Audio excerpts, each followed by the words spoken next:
থাকে। সো আমাদের আসলে ২ বার করে মাছ কেনা হয়েছে। তো মাছগুলোকে আমি আসলে ক্যামেরার সামনে আর আনতেও চাই না, কারণ নজরের একটা ব্যাপার থাকে।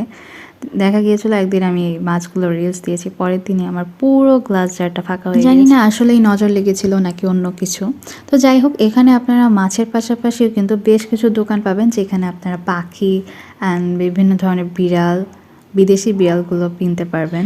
সো যারা pet lovers and cat lovers আছেন তারা কিন্তু এই লোকেশনে চলে আসতে পারেন। আর এই ছিল মূলত আমাদের সেই দিনের অ্যাকোয়ারিয়াম ফিশের সেট, ফুল সেট, যেটা ডেকোরেশন এখন এরকম নেই। শুরুতে এটা ডেকোরেশনটা আমার কাছে খুব একটা পছন্দ হচ্ছিল না, বাট বর্তমানে আমি কিন্তু এটা ডেকোরেশন টোটালি চেঞ্জ করে ফেলেছি।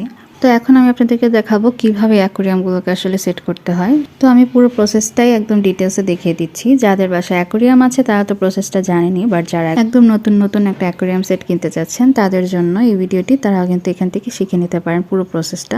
তো শুরুতে আপনাদের